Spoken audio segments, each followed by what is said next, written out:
Love it.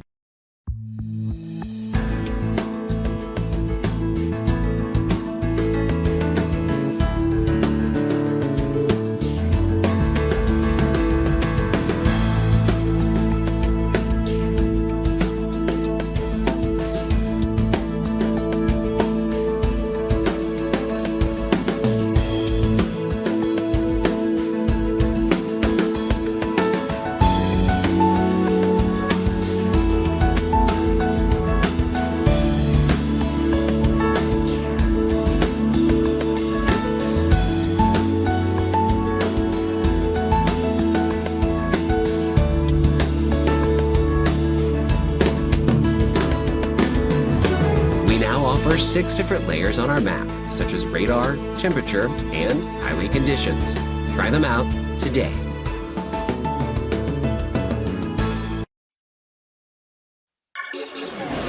Welcome back. You're watching the Weather Network. My name is Matt Hamill. Now, one of the reasons we're calling Hurricane Milton historic is one of those reasons is going to be the amount of areas that this storm passes where the high population density could really make for some catastrophic implications. Mark Robinson is out in the field. Let's rejoin him. My phone in my hand, right so now. she said we have landfall. So I'll throw it back to you. What is the is that official that it's now made landfall? Yeah, we officially see that the National Hurricane Center says extremely dangerous. Category 3 Hurricane Milton makes landfall. And we'll continue to update with all of the numbers. We're just going to take them and put them into our graphic system here so we can update everybody. But it does look like we have seen a landfall. And we're just going to get the exact numbers now from the report. Okay, so yeah, there we are. I'm curious to see where it actually made landfall. It looks like it says made landfall near Siesta Key in Sarasota County along the west coast of Florida. Right. Okay. Thank you.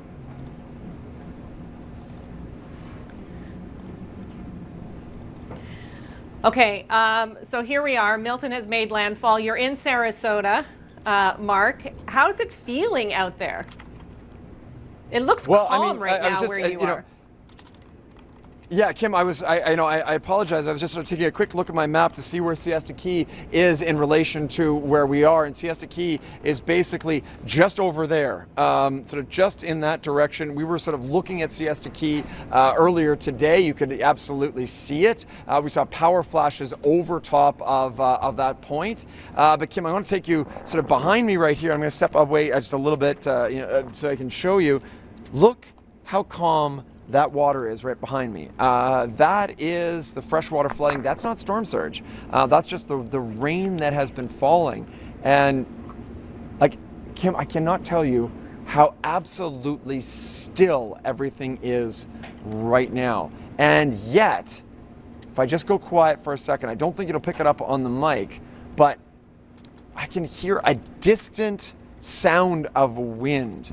And I think that makes it so much more ominous. But this has got to be the exact center of the eye, like right now. Like there isn't even gusts. This is wild. Oh, there's a truck coming. I'm gonna have to move over just a little bit, Kim. Just people are sort of moving around a little bit. We are sort of standing out on the road. We don't want to be doing that if there's people moving through. We weren't expecting to see anybody, but there are a few guys that are coming through. Yeah, you guys stay safe. You guys locals? Yeah. You guys locals? Yeah. How's it? How you guys doing? Great. We live right next door. So we're the Irish storm is hanging out. Yeah. No. Oh boy. Have you guys seen worse than this, or is this For sure. Yeah. That's not bad. What do you think about this one? I mean, it's a lot of news and people getting, scared, freaking out. Yeah. Going places, but Yeah. I mean, this is it. Yeah. No, I mean, I'm glad you guys are safe. I mean, I was really hoping that you guys are, you weren't going to get hit with the winds that we saw in something like Ian. No, there's some roofs that came up like a little further down. So there are roofs you've seen. Oh roofs yeah. that have Yeah, come I got off. some of my video too. Oh, okay. So Yeah. So there is. So there you go, Kim. Are we in the eye right now? Yeah, this is about the center of the eye. Bad again. Yeah, it basically just made landfall over Siesta Key. So really? yeah. So I'm glad you guys are safe though. Siesta Key, let's go there because Yeah. the TV is out. So Yeah. I wanted to see what's going on. Well, be careful. You got you got the other side of the eye wall coming. So we don't know if it's gonna be stronger or not. So yeah, Kim. Yeah, you too. You stay safe. Thank you. So yeah, there's a few people moving around, as you can see. Just sort of checking out what's going on, and they seem okay. But I do hope that they do take the other side of the eye wall seriously. Now, the one gentleman was saying that he thought Helene was worse than this one so far. Right. Again, it's tough. It's very tough sometimes to predict these ones. We thought this one was going to go into Tampa Bay itself and drive that surge in. That hasn't happened. Thank goodness. I'm actually very, very pleased about that. Tampa Bay. The potential for catastrophic destruction there is quite bad. But right now, absolutely still. But we are waiting on the other side of that eye wall to come through. Well, sure. I mean, Tampa, 3 million plus people. Sarasota, about 60,000 population. Hopefully most of them not driving around in the middle of the eye. I can see why people would do that, especially if they've been through the stronger winds and the heaviest rain, and now everything seems deadly calm as you were mentioning, and now people are out driving around. I would never, suggest people do something like that, but you've seen this kind of thing, Mark, before. Well, yeah, you're in a great spot to watch our unfolding coverage of this historic hurricane. Over the next 2.5 hours, we are in extended programming, so you're going to catch a lot more of our live stream right here on the Weather Network. And Kim McDonald just mentioned here in studio that high population density areas are experiencing the impacts of this storm. That is why we are concerned of the catastrophic implications. Winds along with storm surge, that's really going to be something we continue to keep an eye on. Stay with us. More coverage on the way.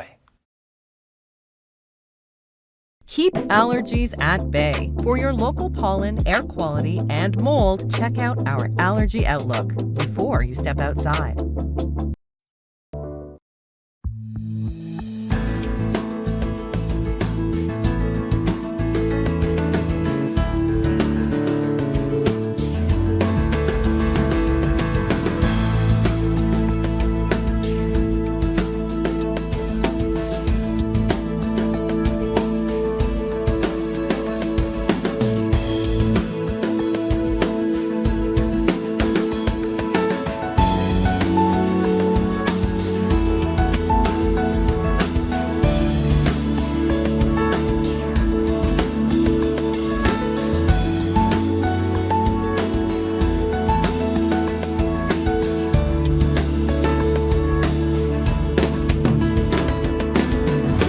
We now offer 6 different layers on our map, such as radar, temperature, and highway conditions.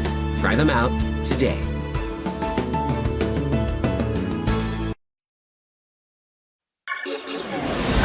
You heard just moments ago, landfall has been made by this historic storm, and right now our reporters in the field, Mark Robinson and Nathan Coleman, are right in the eye of the storm. Things should be intensifying quickly. Let's check back in with our live stream crew. In Florida, who won't feel it in some way, and we saw that even early in the day with the tornado warnings. It was a record amount of tornado warnings, over 130, and a lot of people don't realize that, yes, tornadoes can happen as a result of hurricanes, and we saw that early in the day and not even close to the West Coast, down towards the southeastern areas of the state. So about 200 kilometers away is where they were seeing some tornadoes touching down. Just incredible stuff. Mark, you know about this as well, but this, I mean, just the sheer amount of tornadoes and tornado warnings in Florida had to be a little bit of a surprise. Yeah, I mean, I have a friend of mine, Chris Kreidler, who lives in Rockledge near Cape Canaveral, and she had a tornado quite close to her house, and she's a storm chaser, so she knows what what's going on there, and she said, "Woof, that was close." And some of the video that we've seen looked like supercell tornadoes in Tornado Alley. Or out in the prairies. Like, these did not look like tornadoes in convective bands of a hurricane.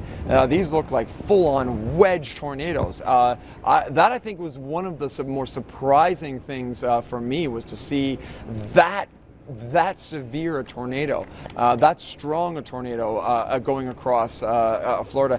That may be, one of the big stories that comes out of this. Not so much the surge, but the tornado threat that spread right across Florida. And these storms, these tornadoes did considerable damage to some communities. I believe it was Fort Pierce did have a major tornado go through there. Just to jump in here, sorry, Kim. No, it's okay. We did get a report that there have been multiple fatalities because of the tornadoes in St. Lucie County. So again, goes to show, I think Rhythm has some of the numbers of how many warnings we had. We had over 135 warnings through today, and if we could just take a quick look at this graphic, this shows you where we saw those tornado warnings and then the watches that came out. And this was all along those bands as Milton had started to push on, and it's quite significant and quite tragic as well. And we do still have tornado watches in effect for Tampa all the way through Orlando through the overnight. Just incredible. So this was the tornado outlook from earlier in the day, and it seems strange, Mark, that we think of tornadoes as secondary to hurricanes. Obviously, tornadoes are can be equally as deadly. They're far more compact traditionally than a hurricane is. But just the fact that Florida has been hit 3 times this season, first Debbie, then Helene, now Milton, and we're talking about widespread tornadoes. I mean, just a terrible, terrible season for Florida in general. Yeah, absolutely, Kim. One of the things that we said at the beginning of the season was we expected this to be a hyperactive season with tremendous numbers of hurricanes. We didn't see that. What we did see was, the season started off very early and with a bang. Cat 5. I mean, we just don't see them that, Cat 5 hurricanes that early, and then everything went quiet for a very long time, and then the hurricane suddenly started up just powerful hurricanes, but with very little time between when they formed and when they made landfall. So we saw that rapid intensification. In the case of Milton, we had explosive intensification with these storms. And when they made, we had very little time, but to the authority, sorry, I'm just listening. I think that might be a truck. It's like I keep hearing these different noises. I heard a dog barking. That's why I sort of turned around to see if there was people are walking their dogs right now. Got to get them out and give them a pee before the other side of the storm hits. And I can hear the different noises sort of out in the darkness. And that's one of the things that makes these landfalls at night ominous. You can't tell exactly what's happening or where things are flying from or flying to. But yes, there was that ominous lull in the middle of the storm season, and then we seem to be having multiple hurricanes forming with very little warning down in the Gulf of Mexico instead of sort of out over near the coast of Africa. Well, the Gulf is like a hot tub right now, and we're seeing these explosive intensification of these storms going from a tropical storm to a Category 5 in 49 hours. That was a record. That was Milton. And as you say, it doesn't give people a lot of time to prepare. A couple of days, that was it. And add to that the fact that people are still trying to recover from Helene. People had to take all of their belongings out of their homes after being flooded, put them all in front of their homes, all of that debris, including we'll step aside briefly from our live coverage just for a commercial break, but you heard just mentioned there on our live streams, tragically some lives have already been lost due to tornadoes earlier in the day. Over 135 tornado warnings issued in the Florida Peninsula earlier today. Now, of course, as the storm really makes its way on land, tracking over some high population density areas, grave concerns. More details on the way. Wherever you are, get a precise weather forecast by activating your location in the Weather Network app.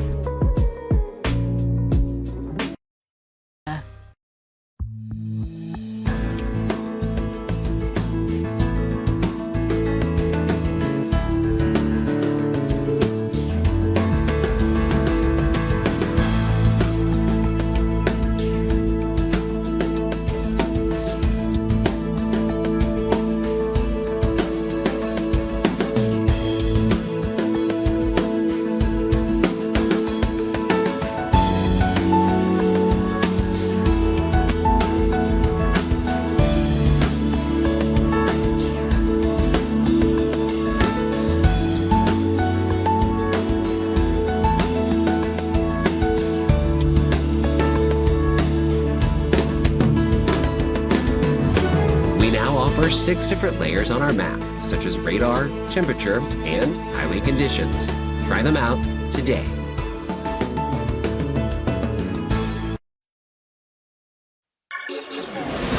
Well, this historic hurricane has made landfall, and our coverage is really only just beginning as we await more impacts from what we expect to be a historic storm with catastrophic implications. This storm, Hurricane Milton, made landfall as a Category 3 storm. Let's jump back into our live coverage for more on this developing damages situation. with this hurricane.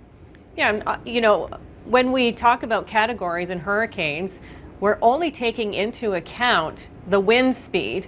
We're not taking into account the amount of rain that's going to fall. We don't take into account storm surge and all of these other elements of a hurricane because wind, we can tell how much damage was done, how strong the hurricane is. It's an easier way to measure. But everything else that comes with a hurricane, we usually see it afterwards. So let's now go to Nathan Coleman, who's been riding out this storm, a stronger storm than you've ever lived through. I think, Nathan, it looks very calm right now. Obviously, you're still in the eye.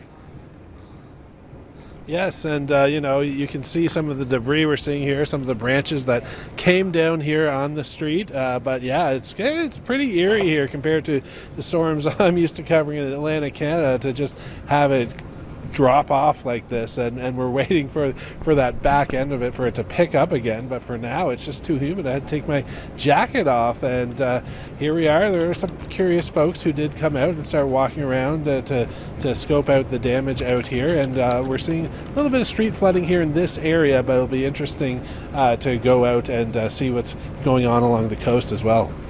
Looks fairly dry where you are too.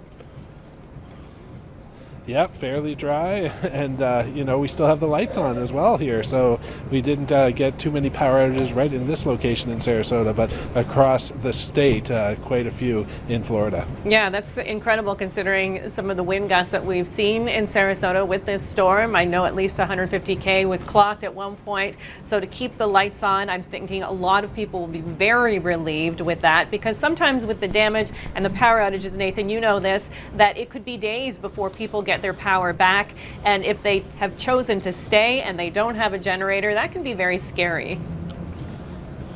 Well, exactly, and we came down loaded with batteries, flashlights. We have enough energy to last us for 72 hours here just in our van, but it could be a long while before the power gets restored. There's a crew from Nova Scotia Power that has staged down here already, and we have seen quite a few power trucks to get right on it, but I mean, what a long haul for them as well. They've been putting it back on for Helene and didn't get much of a break before they have to get back to work.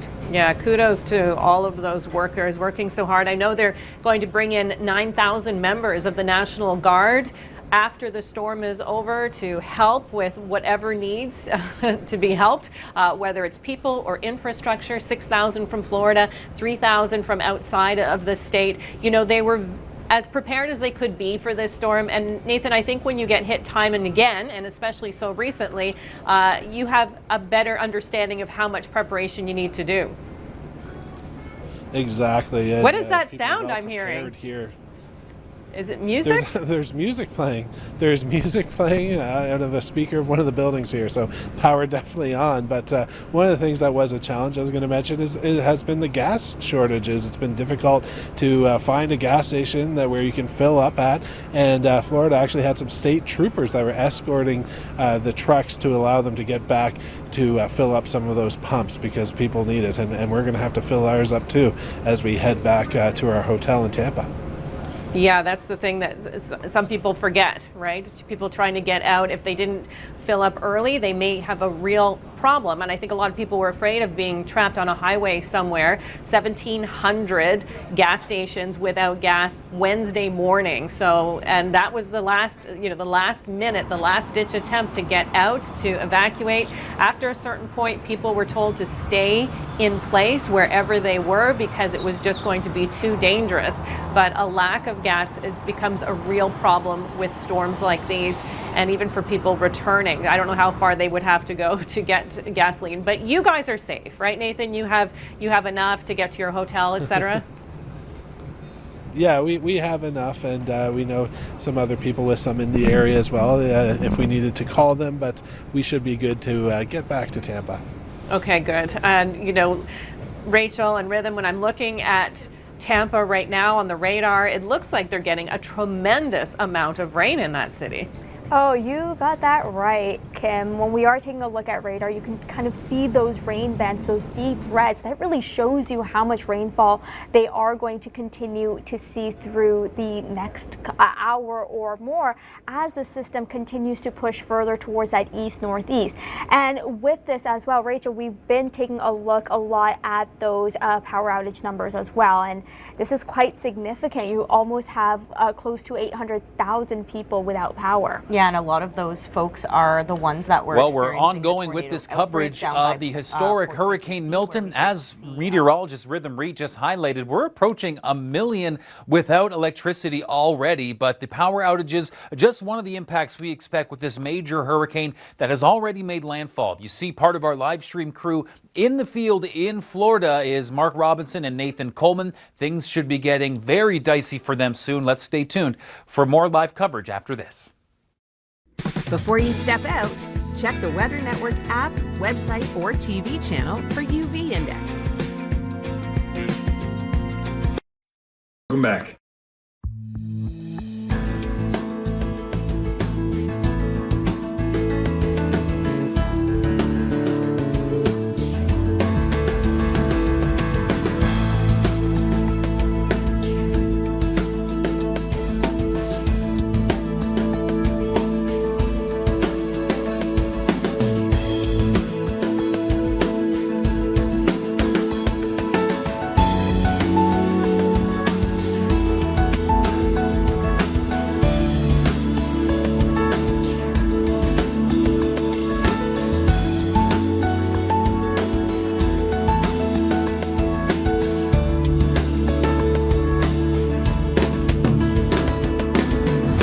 We now offer 6 different layers on our map, such as radar, temperature, and highway conditions. Try them out today.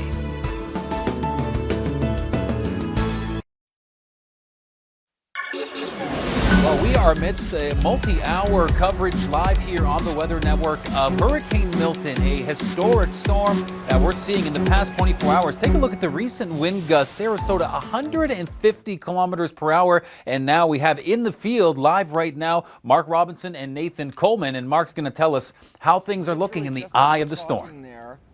The wind just picked up. I mean, just the ever so slightest pickup. I mean, I'm just gonna pick this up for a second. This is a palm frond. These things move in just the slightest wind, and you can kind of see right there just a little bit of wind. I'm holding it very still, maybe to see the touch of wind. Now I know we're down to using palm fronds to check the wind, but it is a little bit ominous in that other side of the eye wall may finally be making its way towards us now. Yeah, I mean, while you were talking about the wind, we brought up a graphic showing some of the numbers. Sarasota seeing the highest gust as far as what we can, record, 150K, but Tampa over 130 kilometers per hour, Tampa Bay 131 kilometer per hour wind. There we are. Port Charlotte 128 kilometer per hour gusts. So these were the strongest gusts we've seen in the last 24 hours. And yes, if you're on the backside of this eye wall or this eye, then perhaps the winds will be picking up there shortly. But yes, as you say, it's been very quiet for a long time, and we're looking at the radar right now. Kim, just like literally, I was taking a look again on here. One of our meteorologists, Michael Carter, just said his one text to us was, "Big wall of wind coming." And literally as we're talking, look behind us. I don't know if the camera can pick it up, but we are seeing an increase in the wind very quickly. It went from nothing to slightly breezy, but in about 14 seconds. Okay, Mark, put your now, helmet if that on. continues to ramp up at that speed. Yeah, I mean, if it continues to ramp up at that speed, we're going to need to get off the street and move back into our parking garage, because we're going to see that shift of the wind start to come likely down this way down the street. Before it was coming this way, now likely moving that way. And when Michael Van and I were talking about earlier, one of the issues that we can see here is that a lot of the wind has loosened things. It sort of caught the edges of, caught the branches that were slightly weakened and weakened them just a little bit more. And then when we get the other side of the eye wall, that may finally rip those things off. So we may see flying debris. More flying debris, just because of how the earlier wind has loosened things up. Now, we can't say for sure that the other side of the eye wall is going to be as strong or stronger. Most of the time it's a little bit weaker, but I think it is now arriving. Now, unlike... Okay, get your helmet on, Mark. Guys, we got to go. Oh, jeez. Yep, I just had something land on me. Okay. Kim, we're going to go in right now. So, yes, please. I'm going to have to go grab the helmet, but I just had a palm tree, like a palm frond, land on top of me. So yeah, definitely Milton's just giving us a bit of a warning, basically saying, here I come. And so you've got a few minutes to get into shelter. We're probably going to pull back under here and just make sure that we're going to be okay, because man, it's going to ramp up very quickly. I was just about to say, just before that happened, one of the issues with this side of the eye wall as we go from 0 to 100 very, very quickly, whereas when the storm came in, it took a very long time to ramp up to the speeds that we saw when the eye wall came through. This time, it goes from very still to very fast, very quickly. Yeah, and it's the debris that's on the roads that we're concerned about. Obviously, this is the second punch. So the first stuff is already on the ground, as you were mentioning. Now things are going to fly around once more. This is why everybody here behind the scenes is saying Mark needs to get his helmet on, because the last thing you want is to get injured because of flying debris. And we've seen already some pretty substantial wind gusts in this area, with the first part of the storm moving through. Now as the second part moves through on the other side of the eye, we're expecting winds to be substantial once more. This is a look at the numbers that we've already seen. Sarasota, where Mark is, 150K there, 131 in Tampa, 128 in Port Charles. So there we go. We're talking about not only obviously this very gusty wind, but we've seen some very heavy rain with this, as well as storm surge too. This storm is a long way from over. I know both Rhythm and Rachel have been looking at this storm for hours now. What is the latest? Any changes that you're noticing? Well, the biggest change is exactly what Mark's experiencing, that second burst of Milton starting to push on in, that northwestern end of the eye starting to push in. So I just kind of want to highlight Sarasota right now. You do see a lot of that heavier rain up towards Tampa, but this is the region right here that we're going to start to see all of those strong winds pushing into Sarasota. So Rachel, I'm going to throw this to you. For a brief moment, we're going to break away from our live stream coverage. We'll rejoin the ladies here in studio, and Mark Robinson out in the field. As you can see, things really starting to pick up for Mark. The wind gusts are really going to be bringing some very dangerous conditions, and we'll see right on the ground how things are playing out from Mark's perspective alongside Nathan there. And a lot of high density areas, population density areas, are going to be seeing this storm. More coverage on the way. Get personalized weather recommendations for your favorite outdoor activities or your special day. Just ask your weather assistant.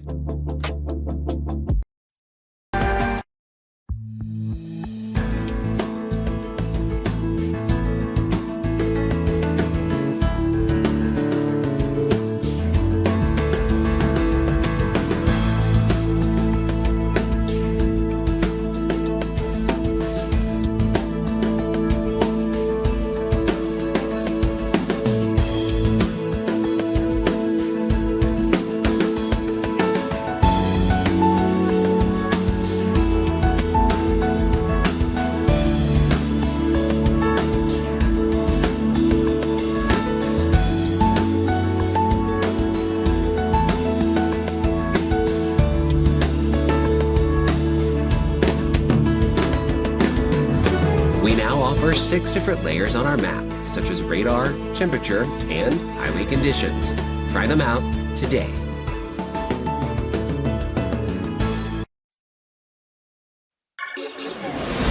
watching our extended live coverage. Long chunks of live stream action is what we're about to jump back into right now. Now, this storm, historic, Hurricane Milton, really has it all, from tracking over some high population density areas, life-threatening storm surge, very strong wind gusts as well. Let's jump back in with our crew of meteorologists back here in studio. They all may have a whole different trajectory.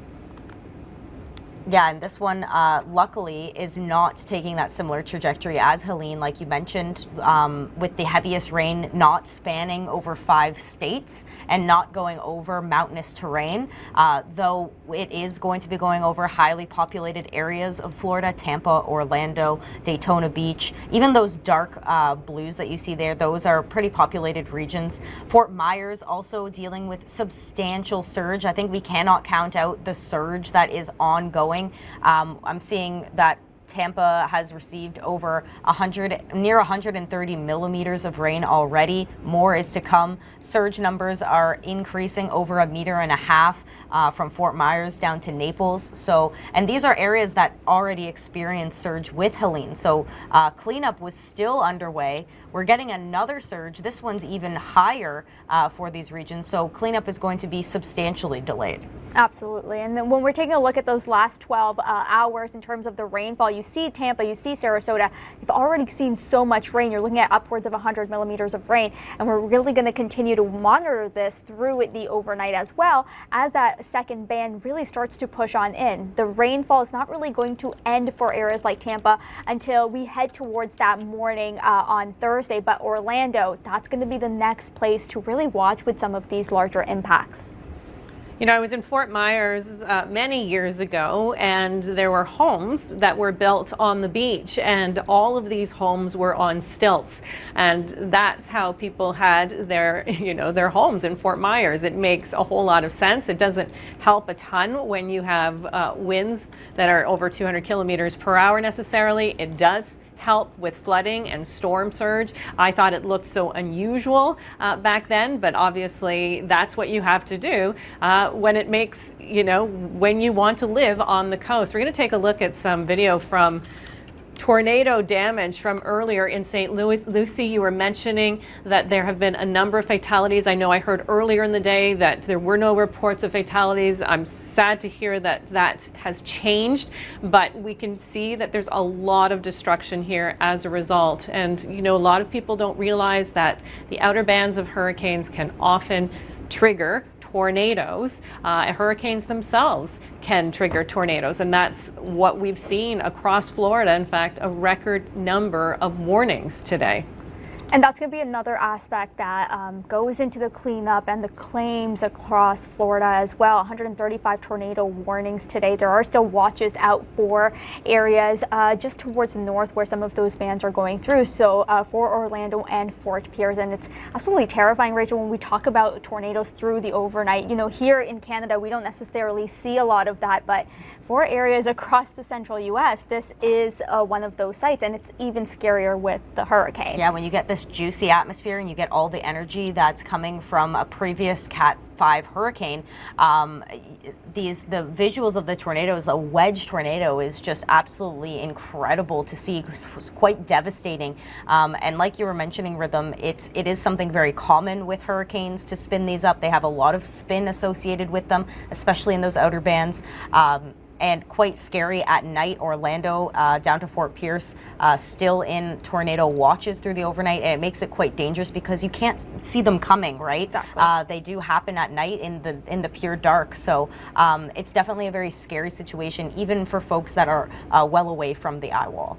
And I know, there's been a lot of people who have lost power. We were talking about that number, 800,000. In some cases, people don't have cell service, so they're not even going to get the warnings. Now, hopefully, the farther away from the actual hurricane, the better the chances of them having power or cell service. But that becomes scary too when people can't get their information. Now, with that, Kim, Rachel, how many power outages? It just climbed to over 1 million just now, and that is now including a lot from the counties of Manatee, Sarasota, so you can kind of see that it was kind of sitting right around that Tampa region and those Tampa counties, but it has shifted farther to the south with the amount of power outages climbing. So now officially over 1.1 million customers without power across the Florida Peninsula, and some of that does include the tornadoes that did occur earlier. Port St. Lucie, you see there, that was on the east side, did see a big tornado go through with multiple fatalities, as we were mentioning, and power outage numbers still ongoing there. And with that, Rachel, you know, we have been talking about that. Well, there you have it. Our crew here in studio unpacking more of this historic hurricane, but out in the field, we have storm hunter Mark Robinson alongside the Weather Network's Nathan Coleman. Now, they are right in the eye of the hurricane. We do expect things to be picking up there. They're just getting to a safe location, but we'll be checking back in with our crew out in the field. Of course, so you just heard Rachel talking about the deadly implications of a tornado associated with that system. Deadly storm surge also forecast. We'll have more details on the way. Spot a cool cloud or some wonderful wildlife? Use hashtag #ShareYourWeather to submit photos and videos with us on social.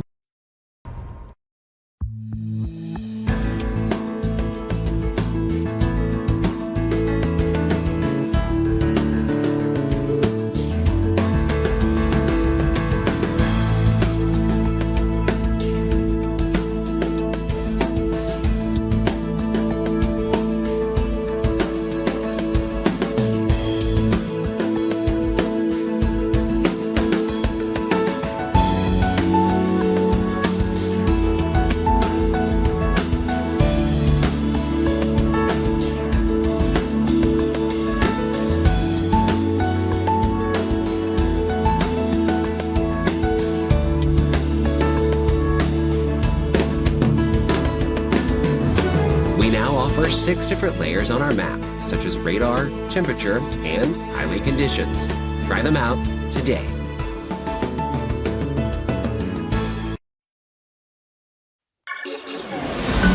We are jumping back into our live coverage, tracking Hurricane Milton, which has made landfall as a Category 3 storm. Now, this storm could really be on the Mount Rushmore in terms of destruction we see from a storm impacting this part of Florida. Now, let's check back in with our live coverage here on the Weather Network, which is going to continue as this storm unfolds. The extent of this storm is going to be quite widespread, but the most intense is going to be in and around the eye wall, especially I think in the northwestern section that's going to be headed towards Orlando. But now we're seeing that wind change because the eye has made landfall. Now those winds are going to be wrapping around, changing wind direction and increasing. Offshore, we're still seeing wind gusts around 100 kilometers per hour heading towards Sarasota or just north.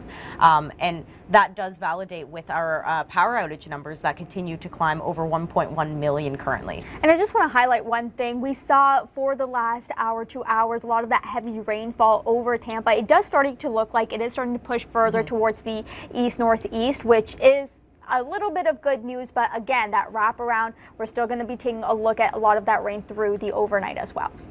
You know, I saw a few people who had stayed behind. Sometimes we judge people who stay and we're saying, okay, there are evacuation orders, you need to get out, this is a dangerous hurricane. I've seen a lot of people who don't leave just because they don't have the means to leave. But the people that I was watching being interviewed today had businesses where they had multiple properties, or they had a tourist type of business where they had multiple boats, and they didn't want to leave because of that, and they were already worried about losing so much after Helene, and then I guess the fear was losing what was left. And I mean, I can't blame people for this because it's their livelihoods, it's how they make a living. But as we say, as communicators, as meteorologists, I mean, life is the most important thing. That's what people should be concerned about. That's why evacuation orders are issued. And it also puts other people in jeopardy, those who are in emergency services, for example, who have to go and then, rescue these people who have stayed behind. And I'm hoping because, these people have lived through likely many a tropical storm or hurricane, they knew what to do to stay safe, but it always makes me very worried. Yeah, absolutely. I can agree with you. And then even just with the situation of the tornadoes through the day today, it's just one of those situations where you can empathize, you can sympathize with them, and That's quite it. Yeah, I think a lot of people don't anticipate the tornado aspect of this. They say they can ride out a storm if they know what's happening, how it's moving. These are big lumbering storms, these hurricanes. They're fairly easy to predict. We see them happening in advance. Tornadoes are a whole different animal. Absolutely, and we still have those tornado watches out in Orlando and Fort Pierce. Rachel, do you want to add just with that comment of the tornadoes? Yeah, I mean, I think that we will continue to see that through the overnight as this continues to push. I mean, what an outbreak we had this afternoon. Again, this is not a visual you typically see in South Florida for October, but it just goes to show how much energy Milton had and caused extensive damage out ahead of the eye. I'm just also seeing reports of significant amounts of rainfall in St. Petersburg in just 1 hour. Just going to convert inches to millimeters here. In 1 hour, looking like over 120 millimeters of rain, and that's just in and around the Tampa Bay region. We're also seeing storm surge now increasing in the Sarasota region, all the way down. You see Venice there, even south to Naples. Storm surge has already crusted over a meter. 2, 3, not out of the question as we head throughout the overnight. That is going to continue to push a lot of water onto shore, a lot of sand as well. So, I mean, you can have a preparation for the wind, you can have a preparation for the rain, but it's very hard to escape the ocean. Yeah, that's powerful stuff. When that storm surge moves in, it's strong, it is coming in fast and fierce.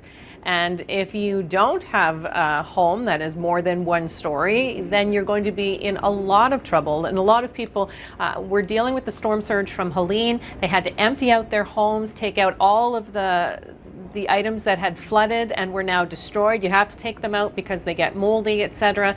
For many people, that debris hadn't been picked up yet. Crews were supposed to pick them up in certain cities. Some didn't get to it yet. And as a result, they're dealing with all of that sitting outside in front of their homes. The concern was the winds that could possibly blow this debris around, make the situation worse. And then you get round 2 of storm surge.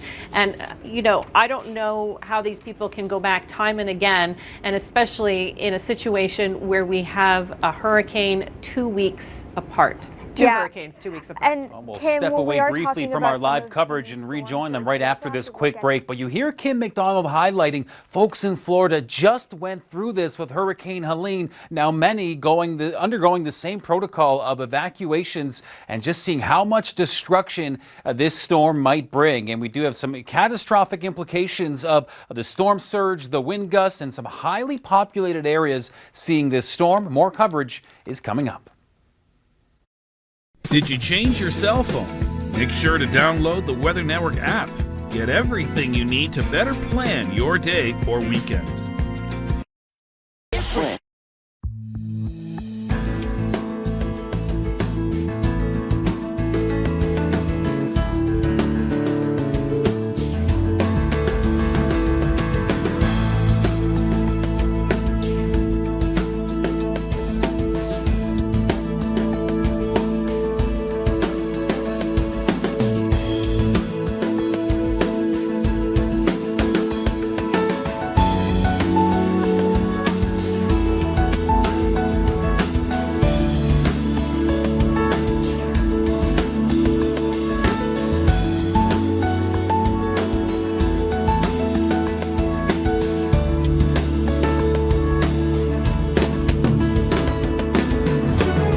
Offer 6 different layers on our map, such as radar, temperature, and highway conditions. Try them out today.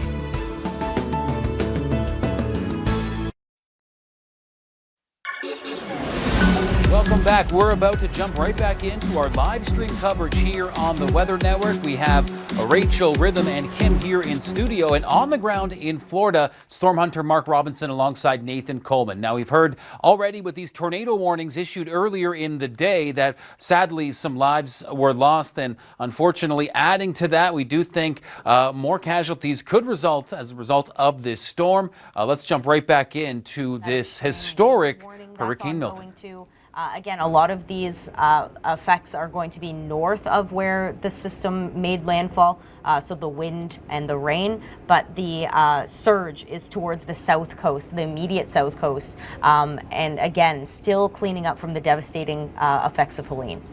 And I remember with Helene that authorities were telling people not to go out the next day, drive back to their homes, take a look around, because often there's still a lot of debris on the roads. The roads will be closed as a result. They want crews to have some time to get some cleanup, and especially those power crews. I know that it looked like thousands at the ready to get in there, depending on how much power outages they had to deal with. But crews need to do that. They need to have a chance to do that. And if there are live wires on roads, people need to be aware of that. Sometimes they don't know that they're live until it's too late. So the day after a storm, people are always still encouraged to stay where they are, because it can be equally as dangerous. And when we're talking about flooding, it's not that water is not necessarily going to be gone on day 2. No, it's going to take quite a bit of time for this to recede. The rivers are going to be still running quite high. Again, Rhythm, as you're showing here, this is falling over very urban populated areas, so it's not going to be absorbed into the soils, more so stagnant for the coming days. Yeah, there's some places that are obviously a little more concrete than others. When we talked about Helene, we talked about going into a swampy area. When we're talking about this storm passing south of Orlando, bringing a tremendous amount of rain to that city, it's a different story when you have concrete versus when you have swampland.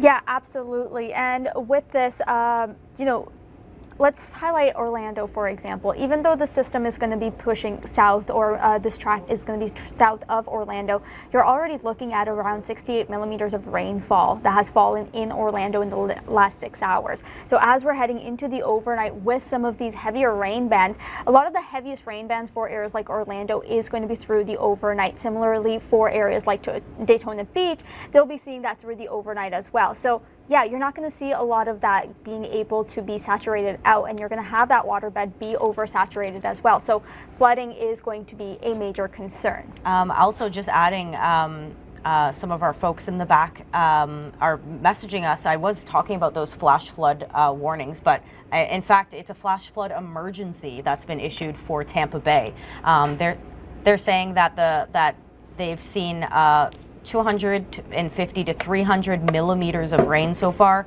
and more is coming down. So a flash flood emergency that's ongoing for Tampa, which makes sense given the reflectivity here. You see those reds and oranges. That is very heavy tropical rain, some of the heaviest rains of the storm. It feels like it's been ongoing too for several hours in Tampa, starting early in the afternoon. We've got our storm hunter back now, Mark Robinson, who is in Sarasota. You made your way a little closer to the water, Mark. Yeah, I did. I just sort of went around the side of the building. I heard you saying you were a little nervous about that. Don't worry, Kim. I was thinking about you. I just went around the side simply because I saw the water beginning to back up out of the sewers, and that told me the surge is coming in. I got a quick taste of it. It's salt water. It's not fresh. That is surge. So we're now seeing surge coming into Port Charlotte, coming into Sarasota. Speaking of Port Charlotte, though, and I was thinking about that, we're seeing some video from Jim Cantori down, one of his colleagues down in Port Charlotte. A tremendous amount of surge coming in there. That is kind of what we expected, though. I have to say, it was a bit of a surprise to sort of start to see that surge coming in now. Kim, I want to take you outside here, and we were hearing the roar, that roar that starts high up there, and then just descends. The winds just descend like a fist, and just started to rip things up and send things flying.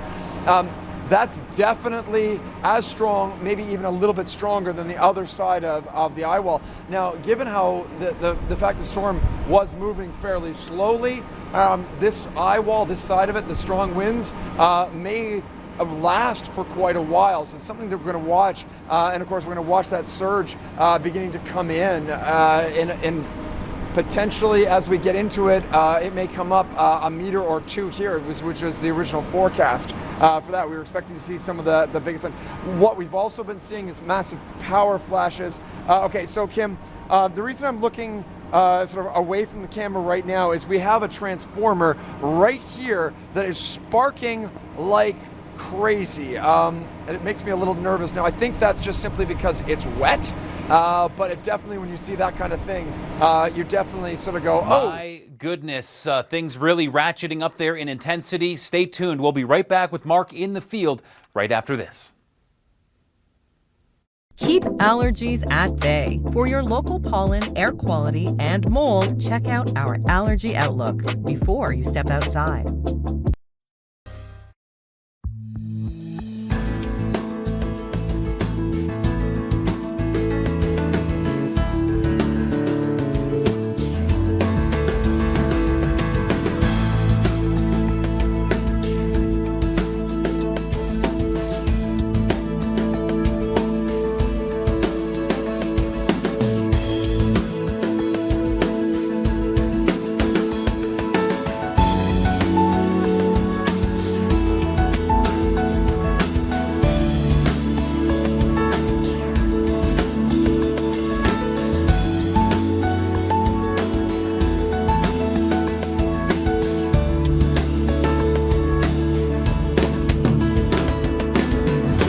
We now offer 6 different layers on our map, such as radar, temperature, and highway conditions. Try them out today.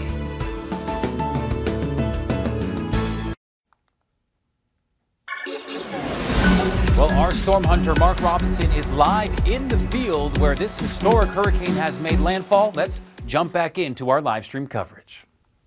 Said you've experienced something like this before, but it's not that common to see something like this. This is why people have to be aware too, if they're out when they're in the eye and it's nice and calm, that things can change very quickly. Oh, yeah, exactly. And I think that's what's happening. We saw a couple of cars, as you saw, come frantically in here. And I don't know if those were storm chasers or locals that suddenly went, we need to get into shelter right now. And either way, I'm happy that they're in here.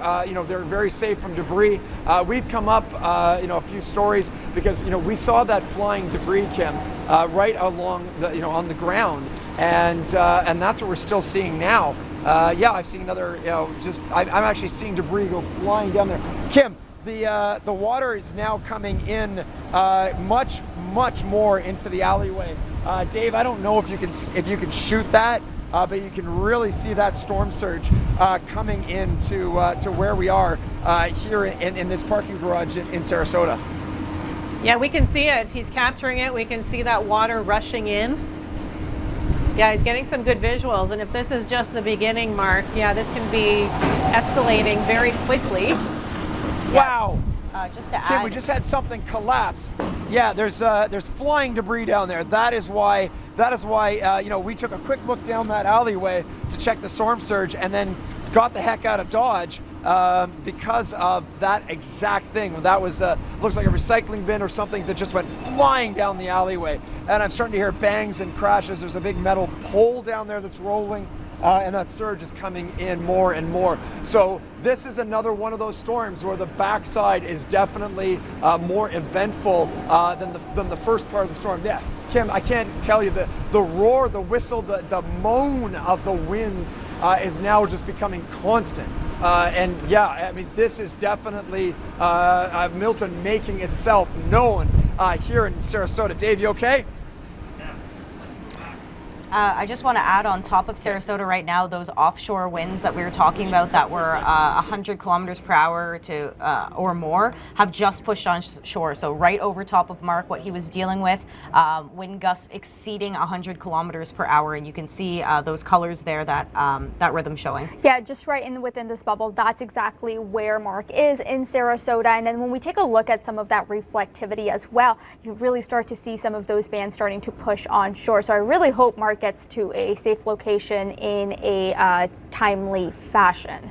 And also power outage numbers climbing now. 1.28 million, and a lot of those have jumped in and around the Tampa and Sarasota region as of the past 30 minutes, Kim. Yeah, our graphics can barely keep up with the amount of power outages, and we saw the power go out while Mark was standing there. Parking garages are usually a safe place for storm chasers to be because they're concrete. It's a solid structure. He can get up high.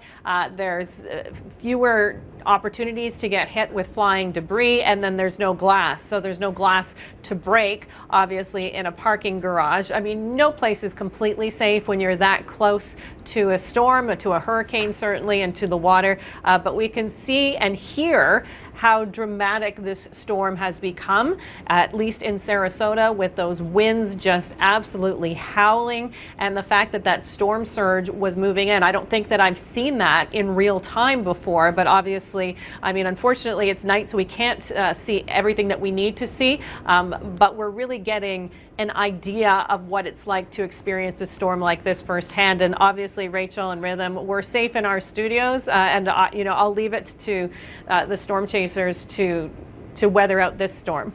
Absolutely, Kim. And then, you know, we've been talking about the rain as well, and I just want to show everyone some of these numbers. In the last 24 hours, areas like St. Petersburg have seen upwards of almost 200 millimeters of rain. And with that, when we take a look just in the last 6 hours, the last 6 hours. So areas around St. Petersburg, they've gotten the most amount of rain in the last 6 hours. So you're looking at 162 millimeters of rainfall. Quite dramatic, quite drastic. And then when we combine that with those wind gusts, the storm surge, this is going to be something that we're going to remember for a while. A lot of that rain that you were talking about, Rhythm, has actually fallen within the last hour. So there we go. 130 millimeters in Tampa Bay, St. Petersburg region, and that has caused a flash flood emergency to be issued, and that's going to continue until at least 2-3 in the morning, with the substantial amount of rain that's been quite stagnant over top of again, one of the most highly dense populated areas of Florida. Yeah, we were talking about 6 months worth of rain in some of these areas in a 24-hour span. Which well, a little bit of recap going on there, and we'll be checking back in with storm hunter Mark Robinson, who's in the field, and as you can see, things really getting quite dangerous out there. So we'll get those live updates from the field. This hurricane has made landfall, and historic in terms of how quickly, one of the reasons it's historic, how quickly it transitioned from just a tropical depression to a Category 5 hurricane. Now, no longer at Category 5 status, but still made landfall as a major hurricane and impacting some high population areas. More to come on this storm after this. Wherever you are, get a precise weather forecast by activating your location in the Weather Network app.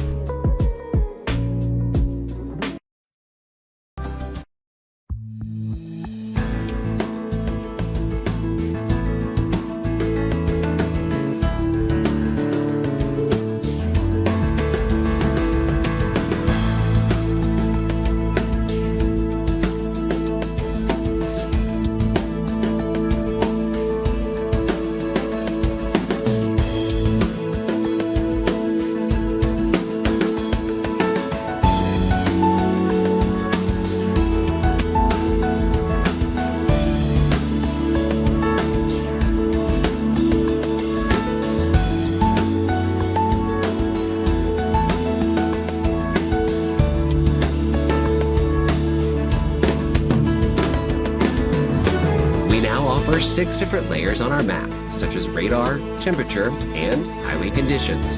Try them out today.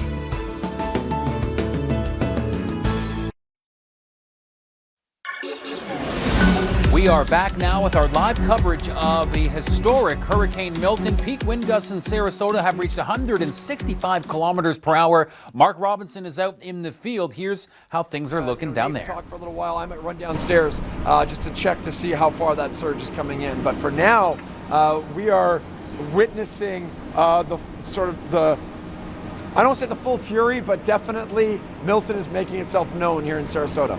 Yeah, no kidding. It's unfortunate that we can't see what the storm is doing. It always makes it a little more frightening, especially for people who are close by, can't see what's going on.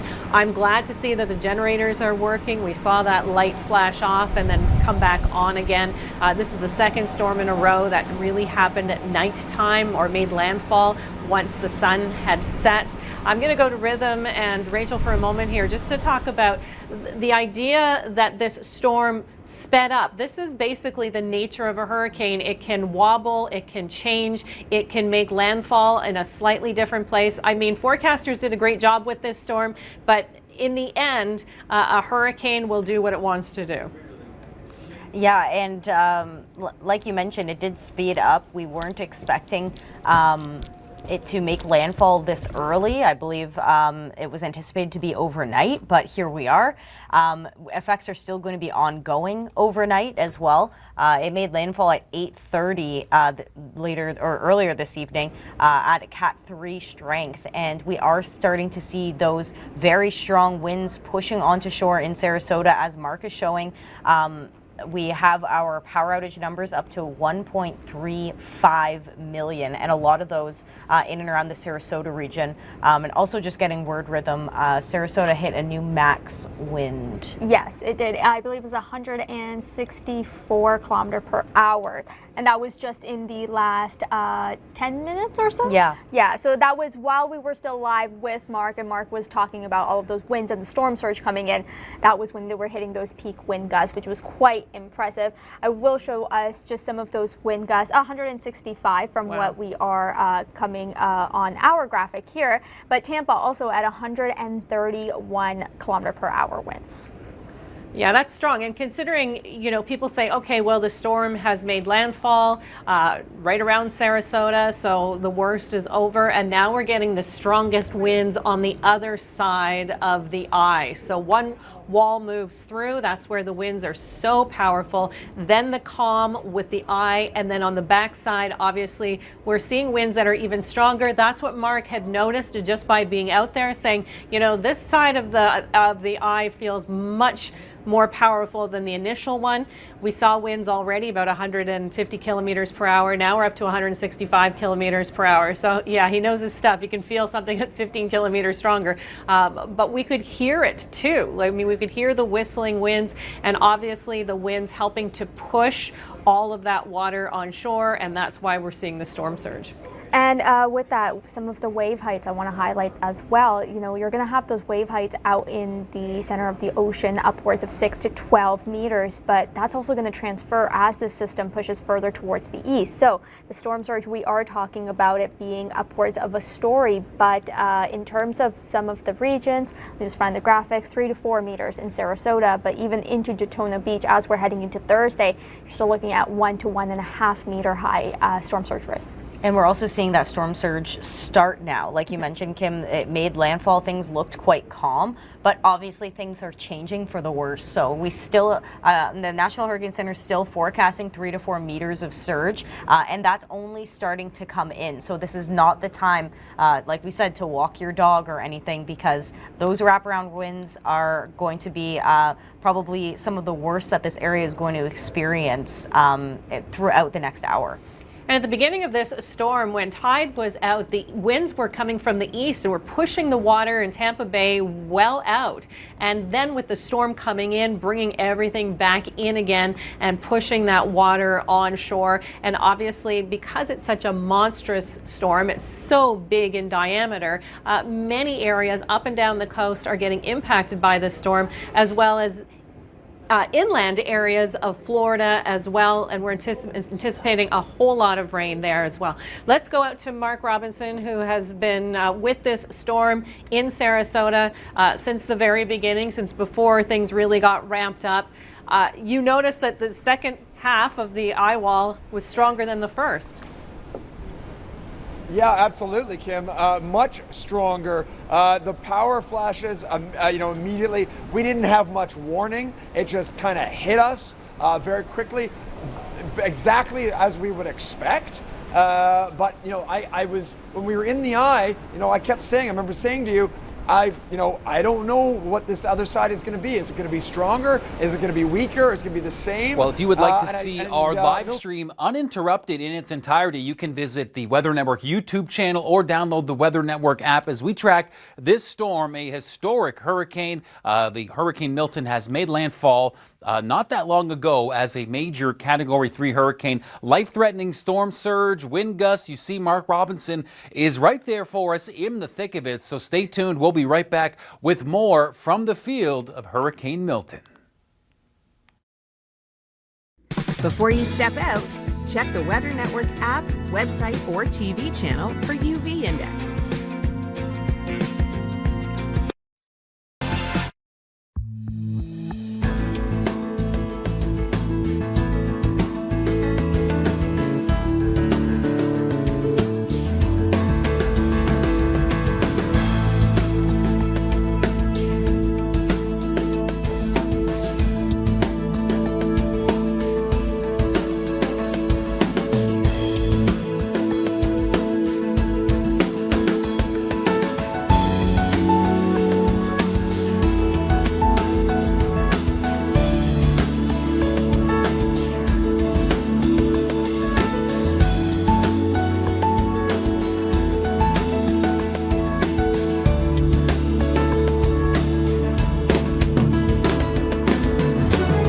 Offer 6 different layers on our map, such as radar, temperature, and highway conditions.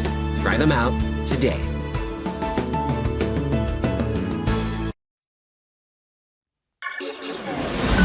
Many folks in Florida still cleaning up after Hurricane Helene, now dealing with the impacts of Hurricane Milton, which has made landfall earlier this evening as a major hurricane. Let's check back in with our live stream coverage with Mark Robinson in the field. So once we're up on the I-75, we should have a clear run back to Tampa. But I do feel for the residents who can't just go to Tampa. They're going to be stuck here for a while cleaning up the mess that this hurricane is bringing. Yes, and this is one right after another. Helene happened, and now Milton is happening. People not really getting much of a break. Rachel, Rhythm, a lot of Canadians are interested in what's going on in Florida. A lot of people have homes in these beautiful coastal areas, and they're watching from afar. Likely they're watching from Canada. They don't usually travel until the winter time, and they're looking at images like these and wondering, if the places that they normally stay are going to be okay. I mean, I know that Canadians are obviously safe, but the interest is high because of just the sheer amount of snowbirds that travel to Florida because it is so beautiful in the winter. But obviously the downside is a night like tonight. Absolutely, and it's going to be, even for a lot of the snowbirds that maybe want to travel down in October, it is going to take so long to kind of just recover from all of this rain and devastation. When we take a look at some of the rainfall totals, these are now radar estimated. So in the last 6 hours, Orlando is a very popular place for a lot of people to go. You're already looking at some of that rainfall as high as 55 millimeters, even greater amounts on the ground. And then through the overnight, as the system pushes further inland, you're going to continue to see very strong winds, some of those winds damaging as well. And then on top of that, heavy rainfall through the overnight into Daytona Beach and then into Jacksonville as well.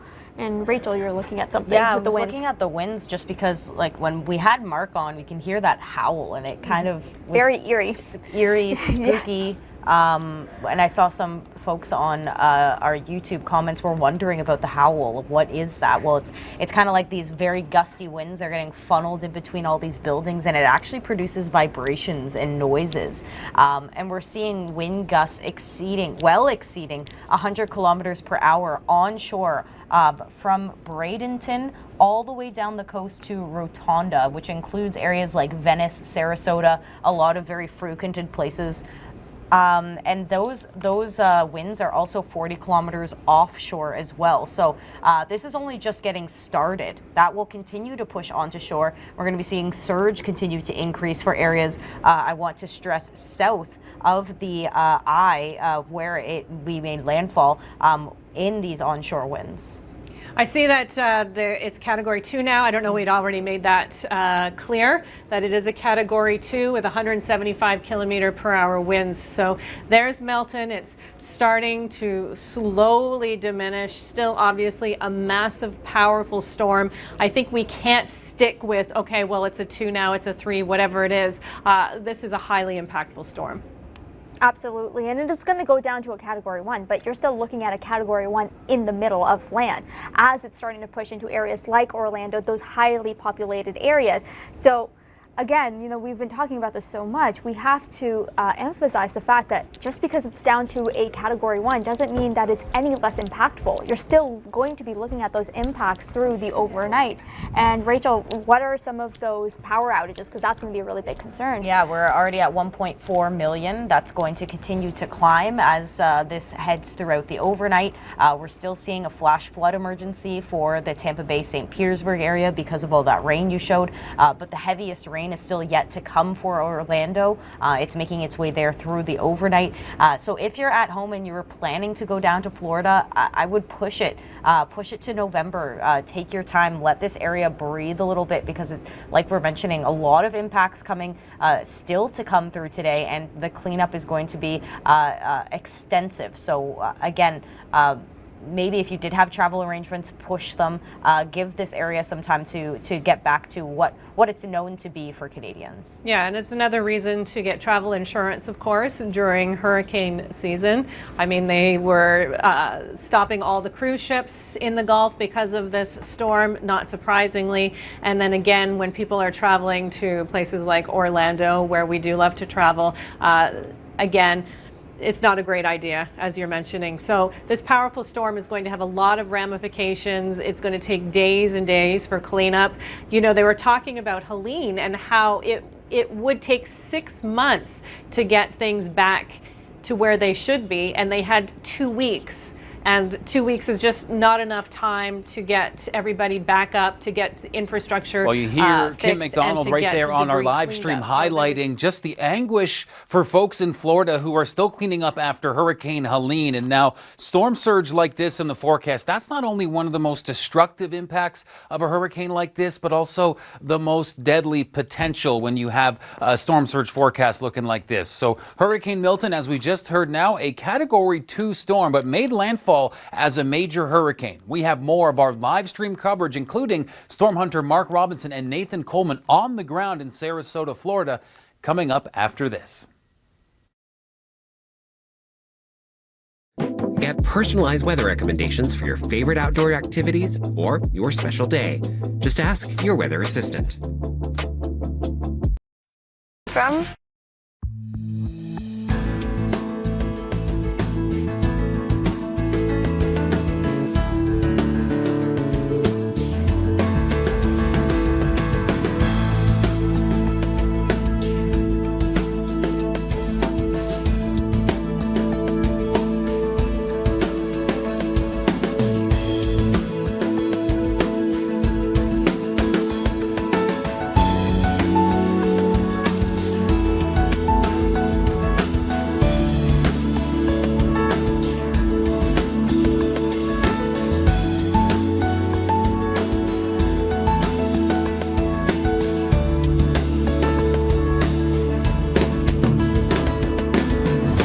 We now offer 6 different layers on our map, such as radar, temperature, and highway conditions. Try them out today.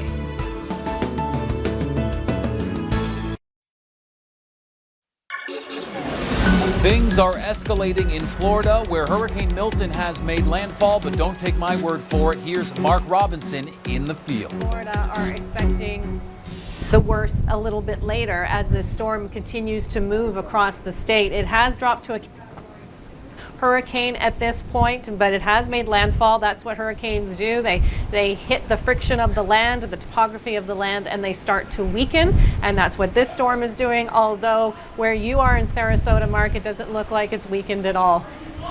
Hold on. What was that? Yes. Uh-oh. Cars, emergency water right over here. Did you guys get that already? Yeah. Is there somebody in there, trapped in there? No, we don't know. Oh, we saw him come in. We saw him come in, but we didn't, like, he just sort of stopped there. I'm afraid someone's in that vehicle. Yeah. The car sorting out, or if the trunk's manually opening and closing? Oh boy, okay. Well, I'm gonna go down there and check. I'll come with you guys in a second. What's going on, Mark? Yeah, Kim, so we're just getting a report. When we saw that, remember that car that we were seeing earlier? The gentleman here was saying that there may be somebody in that car out in the surge at this point. He did say that the car looks like it's shorting out, so we're gonna get a chance to go down and check it. I'm gonna put my helmet on and be as safe as possible, and then and go down and see if someone does need a hand down there. Okay. With the gear that I have, I can do that. Not without risk, but if someone's trapped there, they need help. Okay, well, we'll let you go there, and we'll talk to you in a moment. Good luck, Mark, along with some other storm chasers and other people who are weathering out this storm in the parking garage in Sarasota, Florida, which is a very sturdy structure made of cement, obviously made of concrete. He is there, but there was storm surge beneath the building on the side in the alley, and he had earlier seen that a car was attempting to drive through that storm surge. So now he's gone because they think that somebody may be in that car and may need some help. And that's what happens in a storm like this, in a powerful storm that's not only bringing heavy amounts of rain, winds exceeding 165 kilometers per hour, but also that storm surge that is pushing right onto land. Let's take a look at the numbers now with Rachel and Rhythm. So let's first take a look at some of those power outages. Rachel and I were just taking a look at that. You have about 1.5 million or 1.5 million people out of power just as of right now, and the storm surge is going to really enhance that as well right along the coastal lines. But the wind gusts further inland, that's going to be one of the stories that we take a look at. Now, something very interesting that we want to highlight, and Rachel, I think you can take over for this, but Tampa is actually looking at 4.5 feet of water levels below normal.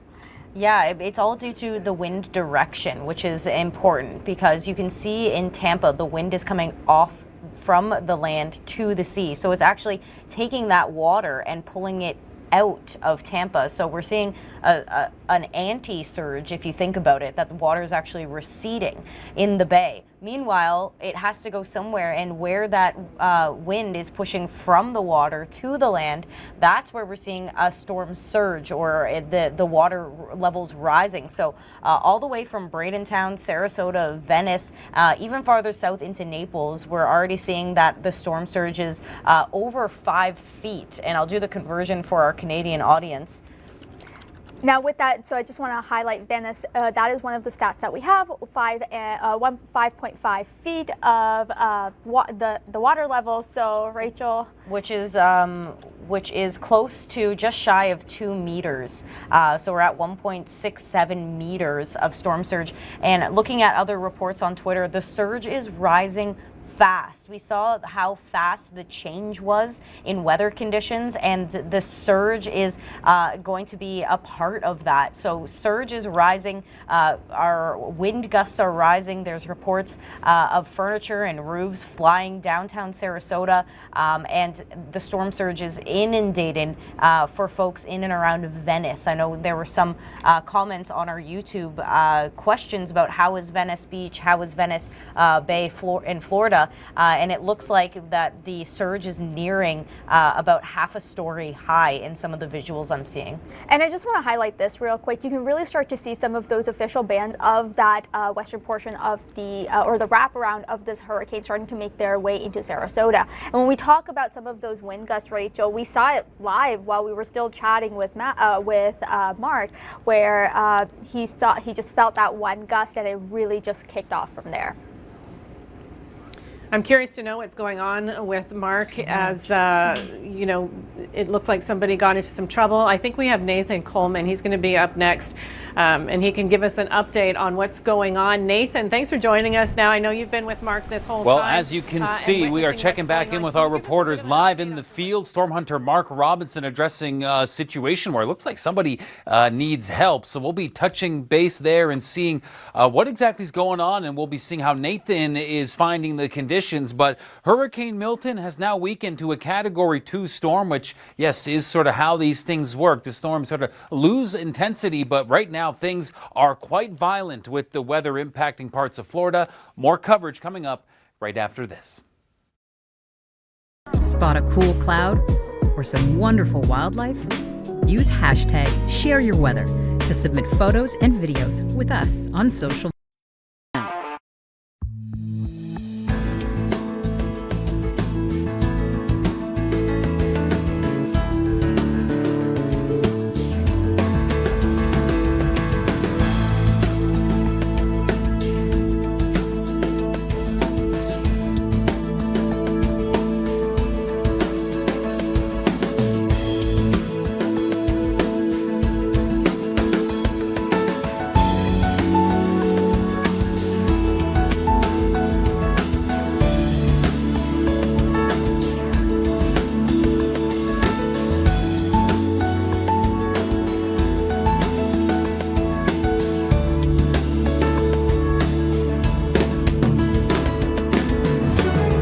Offer 6 different layers on our map, such as radar, temperature, and highway conditions. Try them out today.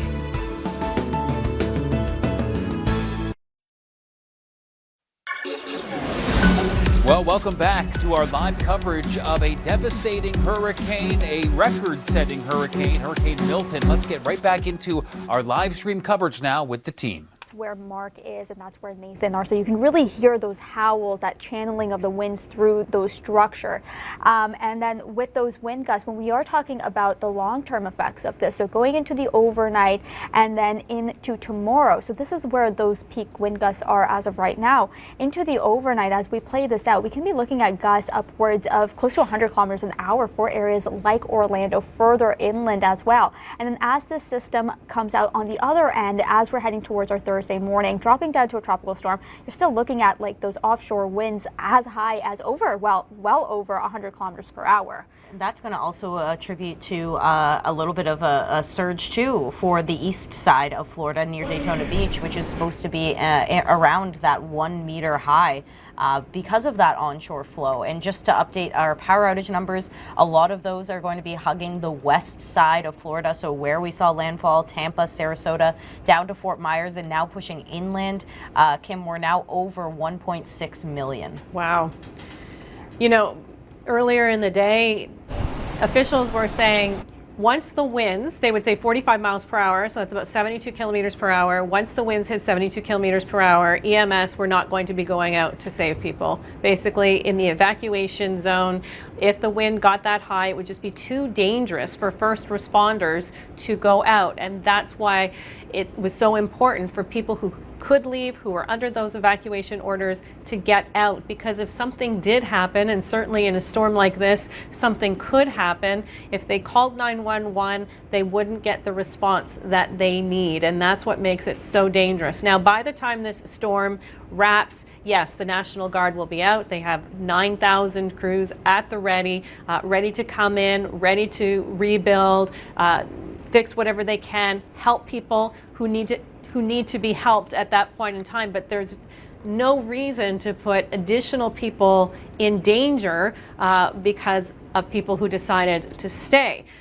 But hopefully by tomorrow things will have calmed down significantly and those crews can get out there and do what they need to do. But we're not really going to know the full impact of this storm until the light of day. And of course it started early when we started to get those tornado warnings very early on. The initial bands from the hurricane came on shore, and then suddenly we were talking about tornadoes, 135 plus tornado warnings, and we had several images of tornadoes actually touching down and a number of fatalities as a result. Okay, we're going to go back out to Nathan Coleman, who has been in this storm, experiencing it firsthand in the parking garage.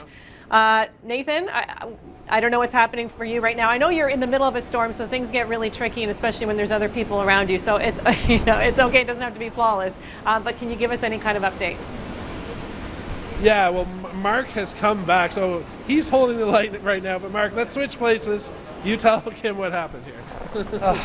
Yeah, Kim, I haven't got an IFB in, so unfortunately I can't hear you, so I'm just going to let you know what happened. The car that we saw earlier, the car that we were talking about, some of the other chasers here said that they saw movement in the car and they weren't sure if someone was in there. I'm, got my dry suit on and I've got a helmet.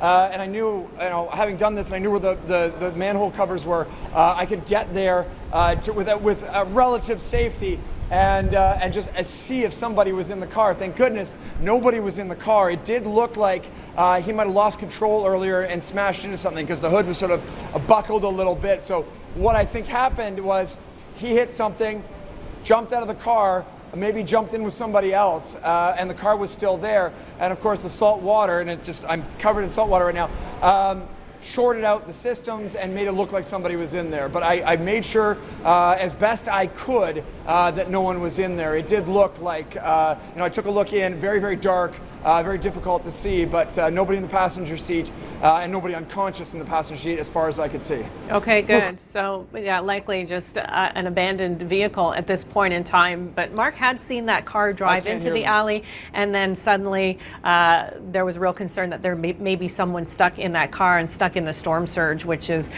happening right now as that storm pushes water on shore in Sarasota, where they are in a parking garage. We're looking now at some of the water levels. Right now, the water continues to rise. We had water push offshore, but then as a rubber band does, it's going to come back and push that water right back in again. This is quite a storm. Now, despite the fact, Rachel and Rhythm, that it is down now to a Category 2, Category 2 is only talking about winds. There's so much more to a hurricane.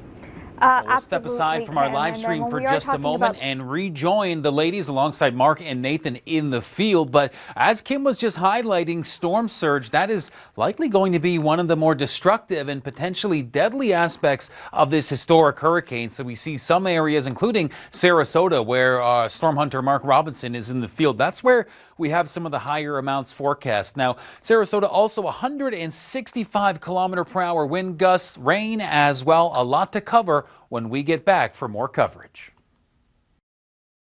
Did you change your cell phone? Make sure to download the Weather Network app. Get everything you need to better plan your day or weekend. There are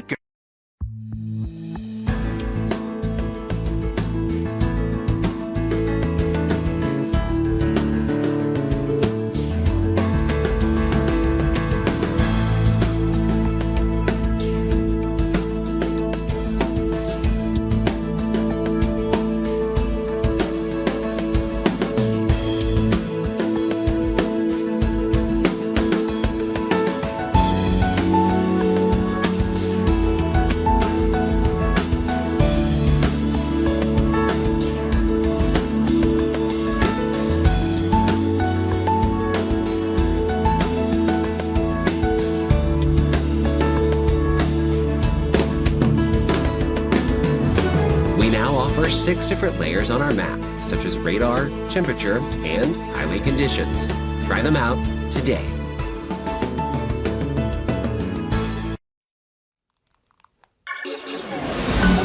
We are tracking a historic hurricane, Hurricane Milton, which made landfall earlier this evening. We are live streaming multiple hours of coverage. If you'd like to see it in its entirety, you can catch the live stream on our Weather Network YouTube channel, as well as on the Weather Network app. Let's jump back in with the whole team covering this historic storm. Power, etc. So there's a lot to consider with a storm like this, and it's not just making landfall. It's what happens after the fact. And for some, this may be days without power. And those barrier islands around Florida, around Tampa, people were without power for 4 or 5 days post Helene, and that can be very frustrating. When it comes to refrigeration, water. I mean, there's a lot to think about. Now, if you have a generator, that makes things much easier, but if you don't, that can be very frustrating. And I know that people would be, obviously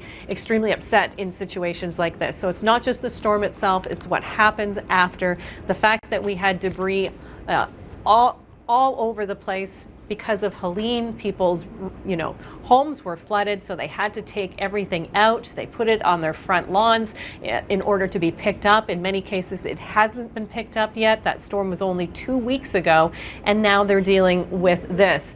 And these numbers of power outages are becoming astronomical. Doesn't look like they're slowing down either. No, by no means. We're consistently checking over a 10-20 minute period, and it looks like now we're all the way up to 1.6 million people out of power, and it's just going to continue, like you said, Kim, through the overnight and as the system tracks further towards areas of Orlando. So that's definitely going to be something that we have to watch. And even though it's going to move out to sea tomorrow afternoon into a tropical storm, you're still going to be taking a look at some of those storm surges across the East Coast as well. So 1 to 1.5 meter storm surge, you can actually have cars that can actually float away if you can have that much, even that much of storm surge, because you're looking at right around that 3 feet mark, and you can have sharp objects in that as well. So it's definitely not over by any means. And it's kind of like similar to what we saw with Helene. Yes, it was intense when it made landfall, then it got calm when Mark was in the eye, but it was almost like the after effects, what happened afterwards as it continued onshore and slammed into the Carolinas with the historic rainfall. That's the story, and that's where the impacts happen. So again, it's not wait for the landfall and then everything's done. It's actually anticipate things changing and increasing throughout tonight. We're going to take it out now to Mark Robinson and Nathan Coleman, who are in Sarasota in a parking garage. And to all of our viewers, thanks for sticking with us through this storm. But these guys are really feeling it, really experiencing the impact of the storm. It doesn't seem to be quite as intense at this moment in time. Is that just my perception, or is it? Well, we've just relocated, so we got out of the direct wind. We're on the other side now here, so it looks a little less calm, but it's still howling out there. Yeah, I think, Kim, it is definitely coming down in strength. I mean, there's no question in my mind that we're seeing a little less, but even with that, you can still get the strong wind gusts that will come through. You can still hear that howl and then the thump of the wind. Watching where the surge was, Kim, when I was out there checking on that car, I was up to my waist in storm surge, around the front of the building.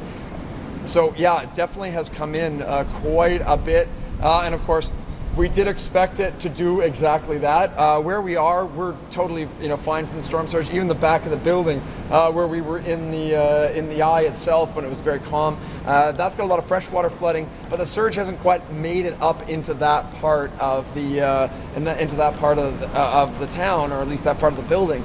So you could sort of walk back there if you wanted to. Not a good idea, because there still is freshwater flooding. Of course, there's a lot of debris still flying around. And right now, though, it just continues, but we're going to see a slow ramping down of these winds. Eventually, it'll be to the point that we can come from here and head back to Tampa. Okay, that's some good news. I mean, you've been through the worst of it. That's what we want to hear, but that's just the worst of it for Sarasota. We know that this storm will continue to move across Florida, where it is dumping a huge amount of rain. And for hours, there were tornado warnings to go along with this hurricane. As if the hurricane wasn't enough, we were talking about multiple tornado warnings, 135 plus. It was a record-breaking day for Florida, and that was for the most part before this hurricane even made landfall. The storm is a Category 2 right now. Rachel, Rhythm, we're talking about this continuing to weaken as it moves across the state. It will also be going down to a Category 1, but still bringing a tremendous amount of rain into highly populated areas. You're watching our live coverage here on the Weather Network as we track this historic hurricane that made landfall earlier this evening. Now, we've been talking about storm surge concerns along with rainfall and very strong winds. And a big concerning factor with this storm is going to be the track into some densely populated areas. So especially as we get daylight tomorrow, some of the extent of the damage will be much clearer. Stay tuned. More coverage after this. Keep allergies at bay. For your local pollen, air quality, and mold, check out our Allergy Outlook before you step outside.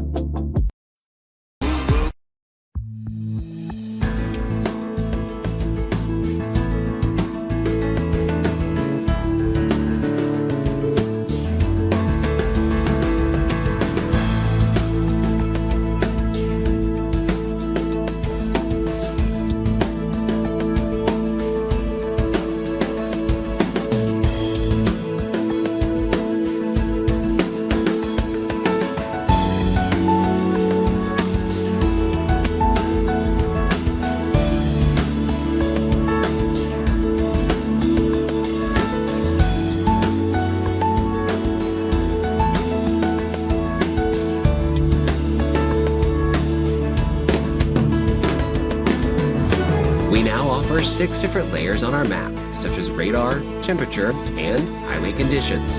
Try them out today.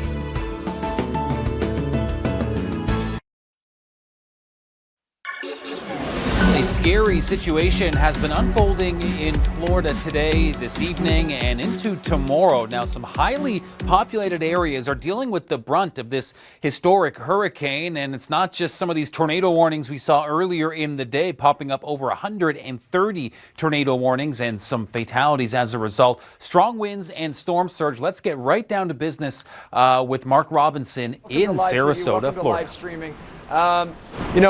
Kim and Richard, what I'm finding at this point is we really are feeling a bit of a ramping down of the winds. We're still hearing those big gusts coming through, but we're not hearing that continuous roar. This is very typical of the backside of the hurricanes. You're still hearing the wind, but it's not that continuous blast. And that sort of is telling me that it's beginning to ramp down, and that may mean that we have seen the worst of it. And again, I'm very impressed that we still have power here in Sarasota. We definitely saw a bunch of flashes. Power dropped away, but I think barring any sort of surprises, which of course hurricanes absolutely bring, we may be seeing the end of the worst part of the hurricane.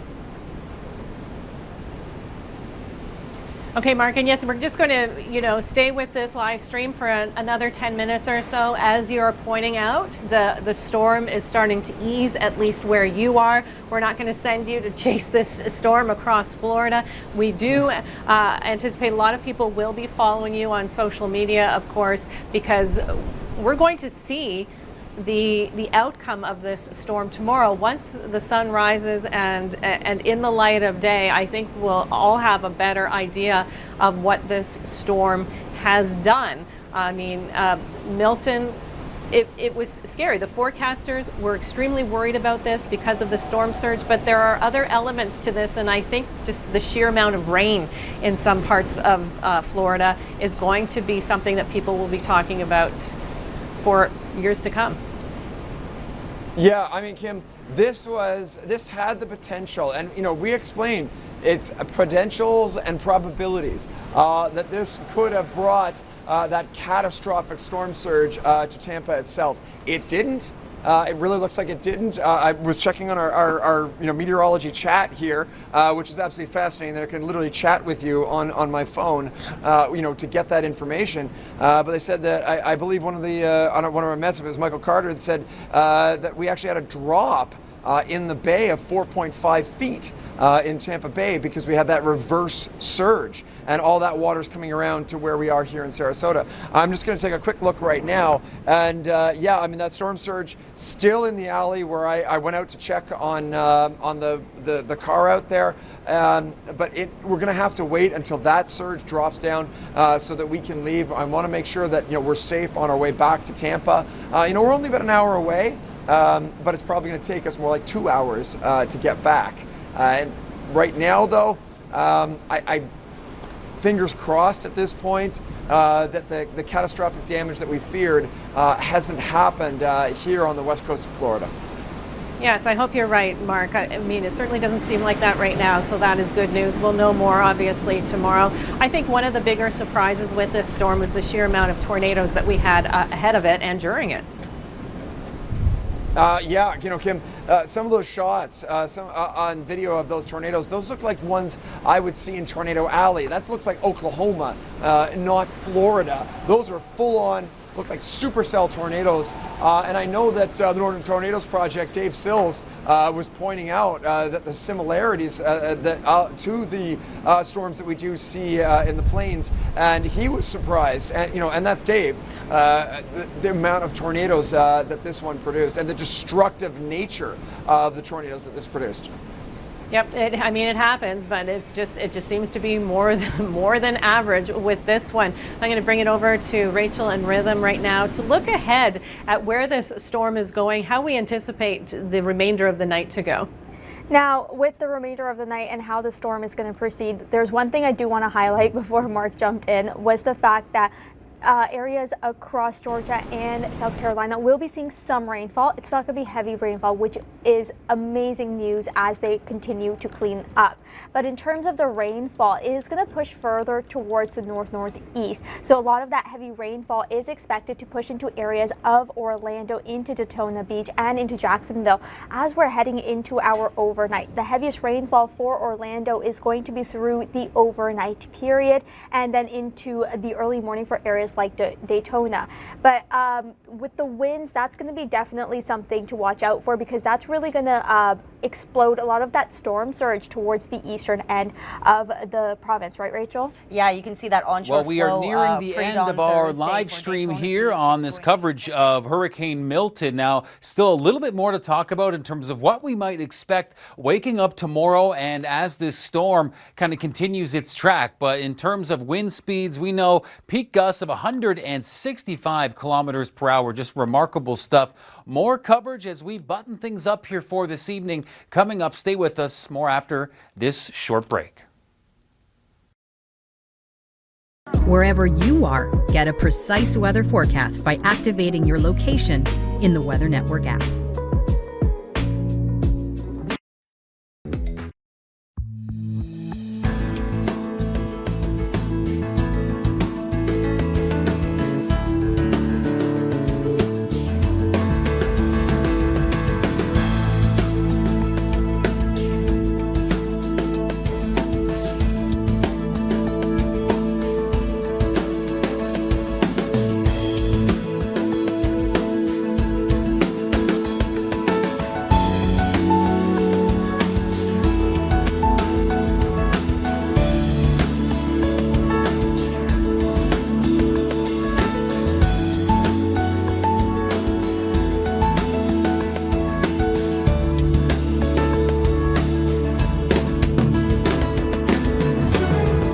There are 6 different layers on our map, such as radar, temperature, and highway conditions. Try them out today.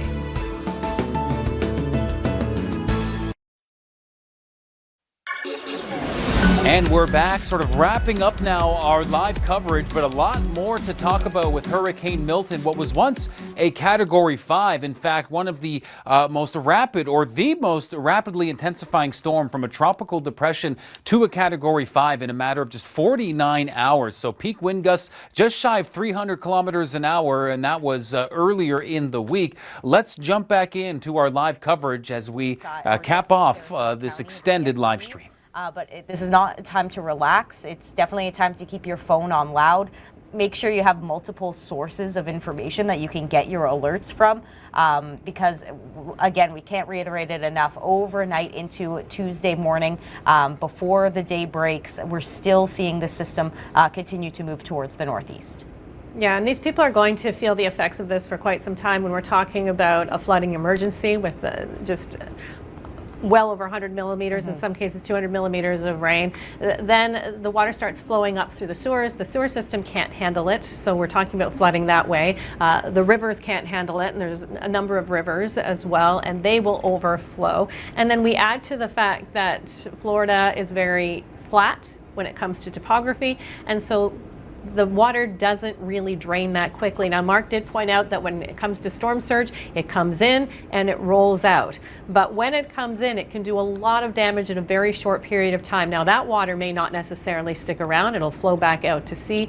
But there are other cases, especially in places like Orlando, where the flooding may be more substantial. And look at those numbers jumping. I don't know if that was the correct number. I know you're working on it there. That is. Okay, so just over 1,700,000 without power. Now, miraculously, our storm hunter, Mark Robinson, happened to have power stay on where he is in the parking garage.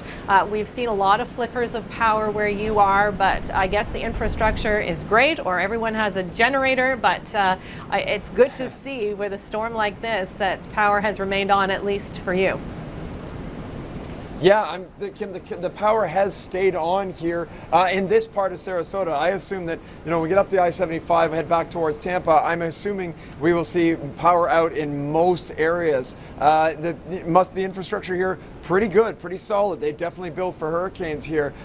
Kim, I'm going to sort of step out of the shot. Dave, we wanted to show you the sort of live shot of the road down there. You can see a lot of debris, and you know, those trees are sort of bouncing around. It's kind of amazing to see that those trees, some of those trees have actually held up and are holding on. Now, Dave, I'm going to step back into the shot now, because you know, we want to sort of, I want to almost wrap up, you know, what this has been like. You know, we went through, you know, staying in Tampa, came all the way down here to Sarasota, and you know, we were concerned about the storm surge in Tampa. But once we knew that the storm surge was less likely to hit there, we came down here to Sarasota to sort of see where you know, the storm was going to push that surge in. And what we ended up doing was literally getting the eye. The center of the storm came directly over top of us, made landfall just to our west, and then came over top of us. And then that back side of the storm, that back eye wall, that western eye wall, hit us with much stronger, way stronger winds, and it also brought the storm surge in. So all of that has been the story of this storm, and I can tell you, it's been a long one. Helene, very different, came through fairly quickly. This one, much longer lasting. And we're not really going to know the impact of this until tomorrow. And we're going to be live at 8 o'clock in the morning talking about some of the damage and some of what we're seeing likely from Tampa, you know, because they're still being hit by the rain and the wind up there. Okay, Mark, well, I'm going to let you go. And off he goes. Mark Robinson and Nathan Coleman and our cameraman Dave Hodge doing a great job covering this storm from beginning to end, and we'll continue to cover this storm first thing tomorrow morning. So I'm going to let them take a little bit of a break. Mark has gone through not one but 2 eyes of hurricanes within 2 weeks, managed to be in the exact spot where the eye moved through 2 weeks in a row. Unbelievable. I mean, he's seen many hurricanes, but I don't know that I've seen anything quite like this. 2 hurricanes so close together. Rachel and Rhythm have been following this along the whole time as well. Close to 2 million now without power in Florida, and a lot of Canadians very concerned about what's going on. Well, we'll now cut away from our live stream here, and we will, like Kim was saying, thanks to Mark and Nathan, who are really showing some bravery out there in the field, just giving us that indication of what it's like. Now, we know lots of rainfall, flooding concerns. Of course, the rainfall is still going to be pushing through right through into tomorrow morning. So as of tomorrow morning, we will continue with some live coverage at 8 a.m. Eastern time. We'll have Chris Murphy kind of spearheading a little bit more live coverage on this storm. But we talked about the flooding from rain. How about the destruction that we may get a real context and a real appreciation for once daylight comes back around? So we'll have a lot to unpack once we get daylight tomorrow morning. But the wind speeds as well causing extensive damage. So this is quite a mammoth of a hurricane that we've been covering this evening. Thank you for being with us here at the Weather Network. Stay with us. More weather coverage coming up. Before you step out, check the Weather Network app, website, or TV channel for UV index. You're watching Canada's Weather Network. To help you plan your activities in the coming days, here are the short and long-term forecasts for your area.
upload your photos and videos, visit upload.theweathernetwork.com. This local forecast has been brought to you by Best Western Hotels and Resorts.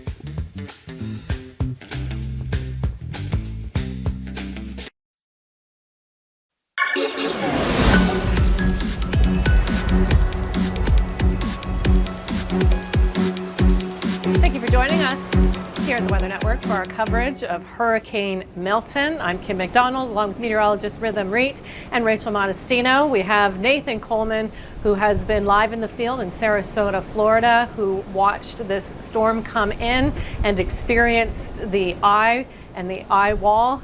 What a night it was, Nathan. Can you give me some insight on how it was experiencing your first Florida, your first Gulf hurricane? I know you've experienced hurricanes in Atlantic Canada, all kinds of storms in Atlantic Canada, but tell me a little bit about how this one was different.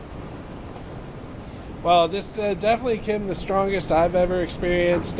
Previously to this, it was Hurricane 1, and that was a Category 2 in Halifax. This was my first Category 3, and it was intense to be down here for it because in Sarasota, we saw those winds pick up in intensity. At first, we were concerned about the storm surge, but then we saw that calm of the storm when the eye moved right over top of us. We moved down from the parking garage. We had been up here to be in an elevated position, and we could see the debris flying down the streets, you know, garbage cans and all kinds of tree branches. And then we went down onto the street. During the eye, felt great. It was calm.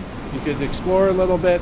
But then the backside of the system ended up feeling worse than the front end, and it came in a hurry, so we had to rush back in. We were trying to get out, take a look at the storm surge, and determined it was too dangerous to be out there, and came up, and then we heard that there was actually a vehicle that was stuck in it. So really it makes you think about you want to be in a safe position while covering these storms. I'm glad we had Mark here and Dave Hodge, very experienced with these type of high-end category storms because they knew, you know, this parking garage, this is the secure location to be in.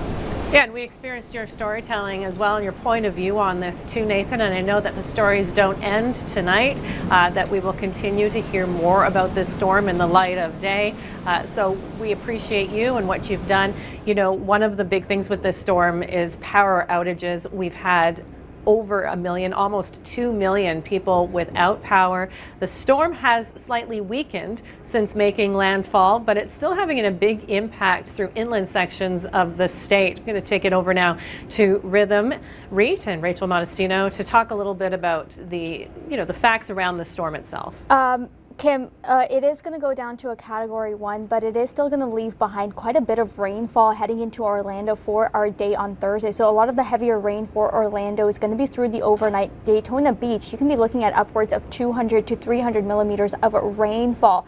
But like Nate mentioned, it's going to be the back end of the storm, and that's going to really be a key factor when it comes to those winds and that storm surge, right, Rachel? Yeah, you can see some of those winds getting into those deep reds just off the coast of Daytona Beach, and that onshore flow is going to allow for surge on the opposite side of Florida as well. So lots to still factor in throughout the overnight and into tomorrow morning as well. Our power outage numbers exceeding 1.7 million. Just incredible. What a storm, and it's not over yet. And of course, we'll continue our coverage of Hurricane Milton, especially when we can see the aftermath of it taking a much different track than Helene. Get personalized weather recommendations for your favorite outdoor activities or your special day. Just ask your weather assistant.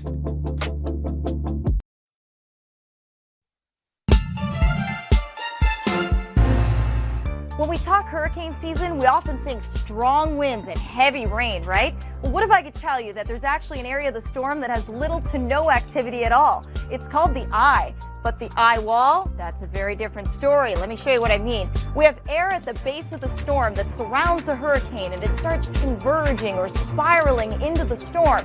And it can't go down because that's the ocean. So it must go up, and it rises through the upper levels of our atmosphere and spreads aloft. And it's along this eye wall that we have some of the most powerful thunderstorms and the most damage done. Now, not every hurricane has a real well-defined eye wall. sometimes they're not as vertically stacked as this one you see here. Perhaps there's some upper level wind shear that'll blow off the tops of our thunderstorms. But if atmospheric conditions come together just right, well then all of that fuel from the ocean is being sucked up into the hurricane, some of the most powerful storms on Earth.